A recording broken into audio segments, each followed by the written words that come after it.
बिस्मिल्लाहिर्रहमानिर्रहीम। अस्सलाम वालेकुम नाज़रीन, आप यूट्यूब चैनल देख रहे हैं। मैं इमरान खान हूँ। सबसे पहले उसी मामले से शुरू करते हैं, रजीम चेंज ऑपरेशन।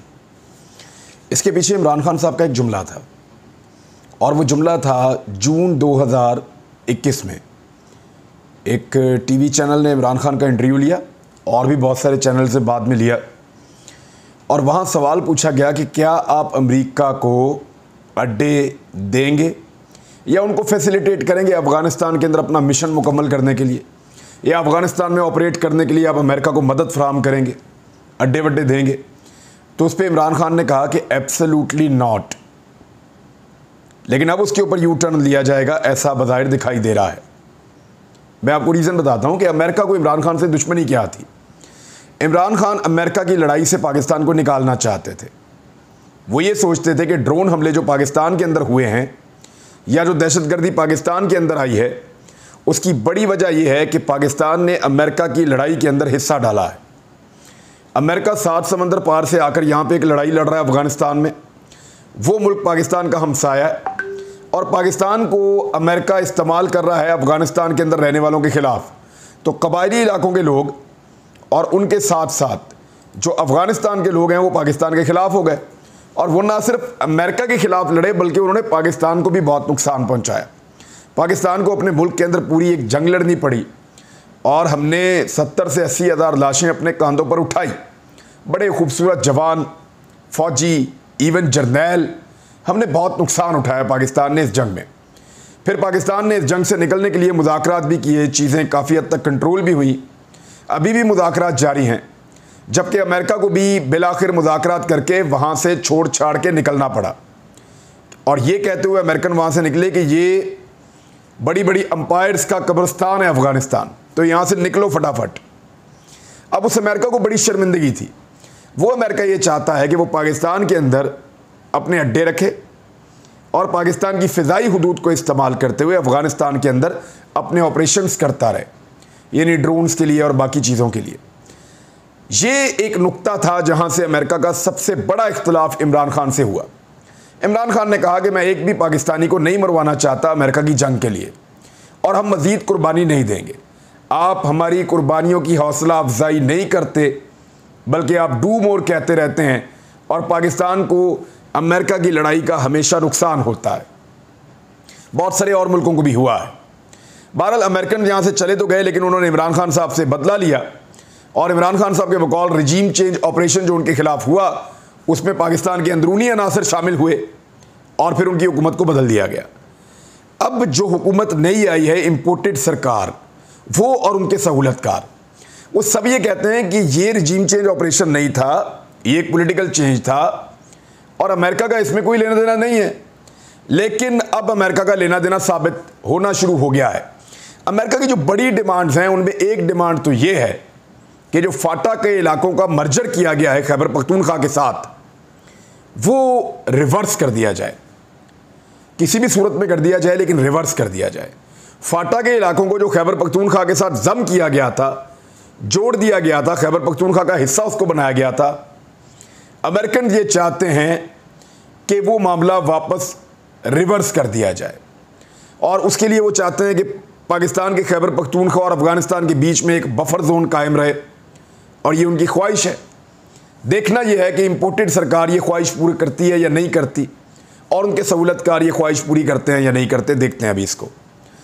दूसरी जो एक अहम चीज़ है इसमें, वो ये है कि अमेरिका को अड्डे चाहिए, और अमेरिका हर हाल में पाकिस्तान से फ़िज़ाई रास्ता भी लेगा, जहाज़ों के आने जाने का, ड्रोन्स के आने जाने का, और पाकिस्तान से अड्डे भी मांगेगा। दीगर भी बहुत सारी ख्वाहिशात हैं, जिनमें से कुछ तो पाकिस्तान ने पूरी की हैं, और कुछ आने वाले वक्त के लिए पेंडिंग है। यानी इंडिया के साथ अच्छे ताल्लुकात पाकिस्तान बनाए और भारत को भूल जाए। उस पर एक भारतीय स्टेटमेंट भी आया, पहले आपको स्टेटमेंट भी मैं पढ़ के सुना देता हूँ, ताकि आपको आइडिया हो जाए कि इंडिया किस तरीके से पाकिस्तान को फॉर ग्रांटेड ले रहा है, और ये वही इंडिया है जो थोड़ा अर्सा पहले तक पाकिस्तान को इतना ईजी नहीं ले रहा था। भारत के कौमी सलामती के मुशीर अजीत डोवल ने कहा है कि भारत पाकिस्तान से ताल्लुकात मामूल पर लाने का ख्वाहिशमंद है, और मोदी हुकूमत के मुशीर अजीत डोवल ने एक इंटरव्यू में कहा कि पाकिस्तान समेत तमाम हमसाये से हम अच्छे ताल्लुकात चाहते हैं। भारत के मुशीर ने यह भी कहा, कौमी सलामती के मुशीर ने, कि किससे कब अमन की बात करनी है, ये फैसला हम करेंगे, वो मुल्क नहीं करेगा। वैसे ही बिलावल ने ख्वाहिश का इजहार किया है, शहबाज शरीफ ने ख्वाहिश का इजहार किया है, वो भारत के साथ तिजारत भी करना चाहते हैं। कश्मीर का या कश्मीरियों का मुकदमा वो लड़ने को तैयार नहीं है। तो सूरत हाल सारी की सारी आपके सामने है कि भारत के मामले पे तो तकरीबन यू टर्न हो चुका है। अब रह गया अमरीकी अड्डों के मामले पे, तो मियां नवाज शरीफ को मिलकर आए हैं जनाब नजम सेठी। तो नजम सेठी आप जानते हैं, ये मियां नवाज शरीफ साहब के बड़े मंजूर नज़र इंसान हैं। इनको पीसीबी का चेयरमैन भी लगाया था, इनको वज़ीर आला पंजाब भी बनाया था, और बकौल इमरान खान साहब के इन्होंने कुछ ऐसा कार्रवाई डाली थी कि पंजाब में पीटीआई को शिकस्त हुई थी इनकी वजह से। बहरहाल जो नजम सेठी साहब का स्टेटमेंट है, ज़रा उसको आप देख लें। नवाज शरीफ साहब से मिलकर आए हैं, डिटेल डिस्कशन कर आए हैं।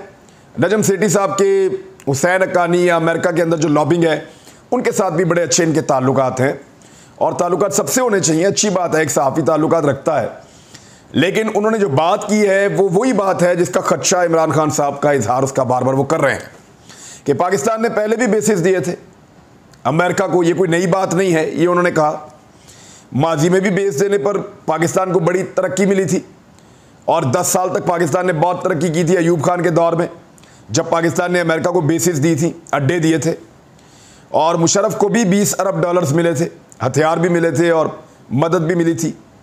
जब उन्होंने बेसिस दिए, मुशर्रफ ने भी बेसिस दिए। फिर उन्होंने कहा कि ज़ियाउल हक को भी बहुत कुछ दिया गया था, बहुत सारा पैसा पाकिस्तान को मिला था, हथियार मिले थे। जनरल मुशर्रफ के ज़माने में भी तो अमेरिका को बेसिस दिए गए थे और बहुत इमदाद भी मिली थी। फिर यानी वो ये इंस्टिगेट कर रहे हैं कि अमेरिका को बेसिस देना या अड्डे देना या फ़िज़ाई रस्ते देना, ये तो कोई मसला ही नहीं है। फिर मैं आपको हरफ हरफ पढ़ के बताता हूँ कि नजम सेठी ने एक्चुअली कहा क्या। उन्होंने कहा, तो आप इसमें क्या हर्ज है कि आप अमेरिका के साथ मिलकर बैठकर कॉमन इंटरेस्ट कोई अफ़गानिस्तान के अंदर या इस रीजन के अंदर आप बना लें। तो इस सिलसिले में तो उनको अगर कोई एयर राइट्स वगैरह चाहिए या जहाज़ों के आने जाने के राइट्स चाहिए, आने जाने के राइट्स मीन के पाकिस्तान में भी आ सकते हैं, तो ये तो अड्डे की बात कर रहे हैं एक तरह से। तो क्या इसमें हर्ज है कि वो निगोशिएट किया जाए? पाकिस्तान के अगर जियो स्ट्रेटेजिक इंटरेस्ट में है, वैसे पाकिस्तान के इंटरेस्ट में तो ये है कि अमेरिका और जितने नेटो के ममालिक हैं वो यहाँ से जाएं और इस खित्ते को खुद ही चलने दें। किसी भी खित्ते के अंदर जब जंग छिड़ती है तो उस खित्ते के ममालिक के इंटरेस्ट में वो नहीं होता। तो अब ये है कि सारी चीज़ें जो होती हैं वो उस वक्त की नेशनल सिक्योरिटी एस्टेब्लिशमेंट और हुकूमत बैठ कर तय करती है कि क्या लेना है और क्या देना है। यानी अमेरिका के साथ सौदेबाजी के इशारे हैं ये। और नजम सेठी वो शख्सियत हैं जो नवाज शरीफ के बहुत करीब हैं, और नवाज शरीफ के इतना करीब हैं कि एक कश्ती के अंदर बिस्तर लगा के दोनों लेट भी जाते हैं, नींद रात हो जाते हैं। वैसे अजीब बेशर्मी वाली वीडियो है वो, लोगों ने उसके इतने मीम्स बनाए हैं, कभी कूड़े के ढेर पे इनको लटा दिया, कभी कहाँ लटा दिया, कभी कहाँ लटा दिया। तो वो अजीबोगरीब किस्म के उसके मीम्स बन रहे हैं। बुरी बात है, किसी का मजाक नहीं उड़ाना चाहिए, लेकिन बेसिस देने का नुकसान आपको पता है। पाकिस्तान में 400 ड्रोन हमले किए हैं अमेरिका ने। इससे पहले ड्रोन हमलों में शहीद होने वालों की लाशें किसने उठाई? नजम सेठी या उनके रिश्तेदार तो नहीं थे। लाहौर में या कराची में तो ड्रोन हमला नहीं होता, इस्लामाबाद में भी नहीं होता, वो तो बेचारे कबायली इलाकों में होते हैं। तो क्यों उनको दोबारा तबाही के अंदर धकेलते हैं?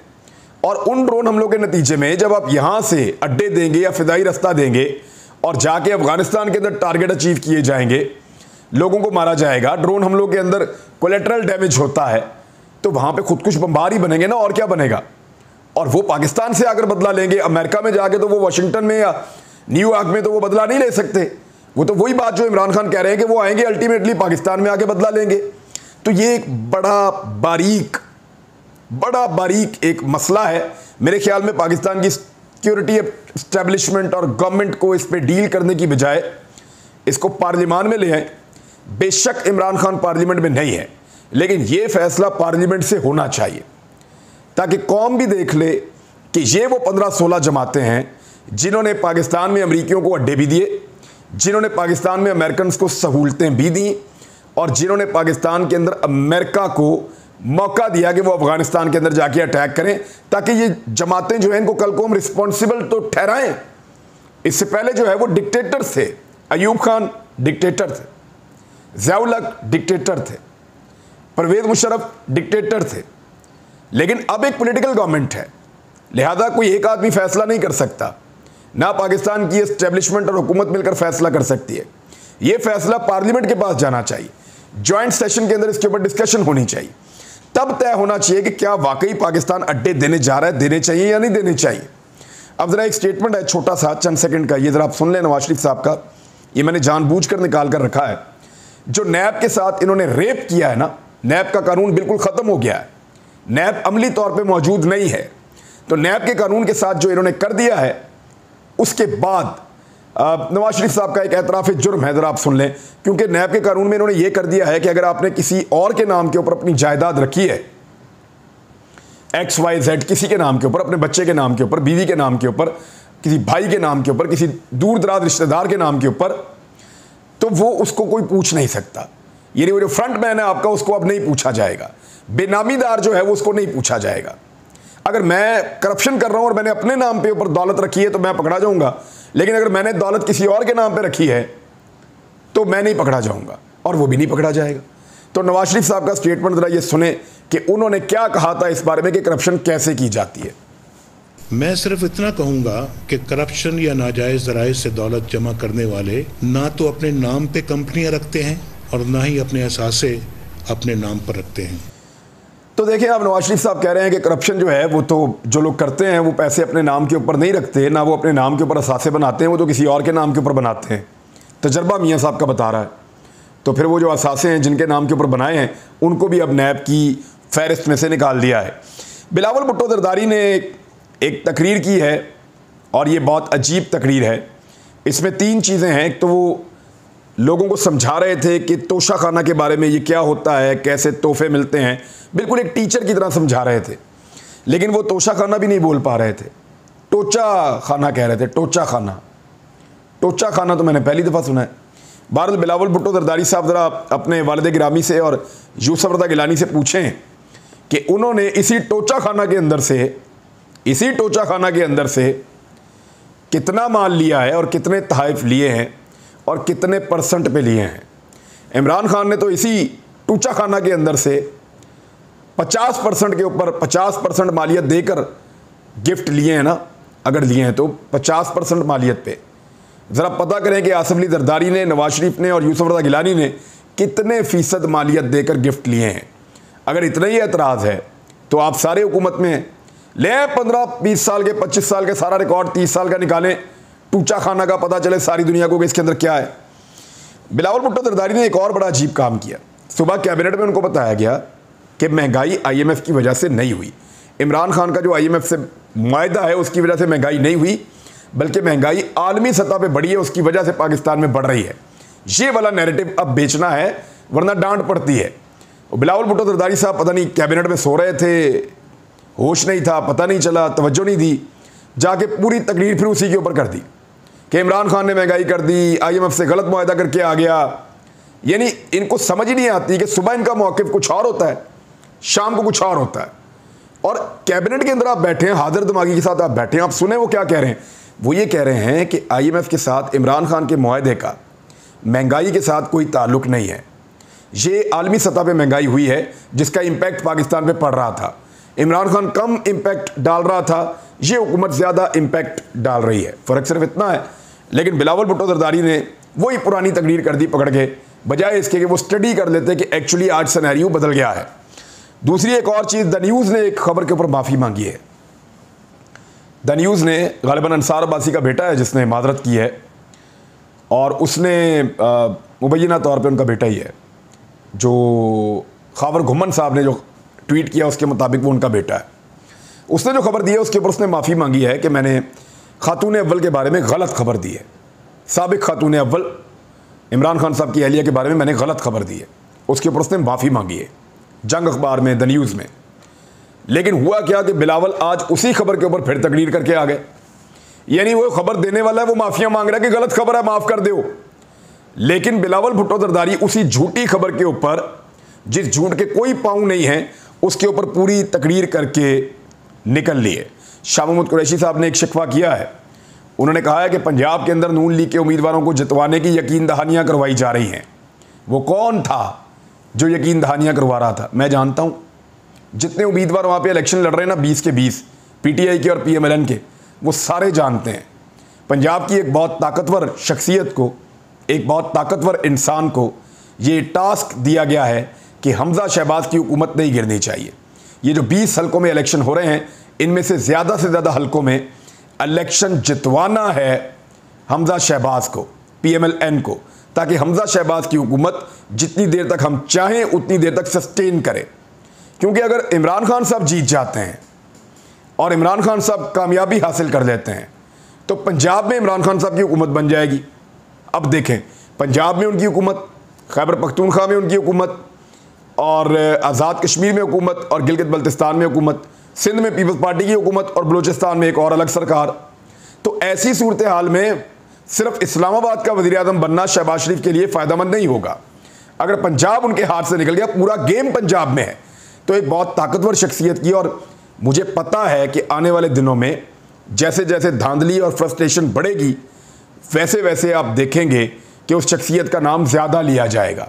लोग बावाज़े बुलंद कहेंगे और फिर उस शख्सियत को लोग उसी तरह मुखातिब करेंगे जैसे ऐसी शख्सियात को मुखातिब किया जाता है। तो लगातार धांधली का एक बंदोबस्त और प्रोपेगेंडा हो रहा है। इलेक्शन कमीशन ने उसके ऊपर एक फार्मूला किस्म का नोटिस लिया है, लेकिन इससे निकलना कुछ नहीं। ये पाकिस्तान तहरीक इंसाफ को या उन उम्मीदवारों को आने वाले दिनों में आप बहुत खुलकर बोलता हुआ देखेंगे। इमरान खान साहब ने एक इंटरव्यू दिया ऑस्ट्रेलियन टेलीविजन को। एंकर ने पूछा कि आपको बैरूनी इमदाद चाहिए पाकिस्तान में हुकूमत बनाने के लिए, यानी बाहर के मुल्कों के ताकतवर हलकों की इंटरनेशनल एस्टेब्लिशमेंट की मदद। उसने कहा मुझे किसी की मदद नहीं चाहिए। इमरान खान ने दोबारा ललकार कर कहा है, जैसे पहले एब्सोल्युटली नॉट कहा था, बिल्कुल वैसे ही कहा है। इमरान खान ने कहा कि मुझे किसी की मदद नहीं चाहिए बैरूनी दुनिया से, मुझे सिर्फ और सिर्फ फ्री एंड फेयर इलेक्शन दें और बस, इससे ही वो हुकूमत जीत के आ जाएंगे। इमरान खान साहब को पता है कि पब्लिक इस वक्त उनके साथ खड़ी है। फ्री एंड फेयर इलेक्शन करवाएं और वो इलेक्शन जीत जाएंगे। उन्हें किसी की मदद, किसी की सहूलतकारी या किसी को हैंडल करने की ज़रूरत नहीं है। ये कॉन्फिडेंस इमरान खान को क्यों मिला, ये पब्लिक ने दिया है। अब तक के लिए इतने, अपना ख्याल रखिएगा, अपने इस चैनल का भी। अल्लाह हाफ़िज़।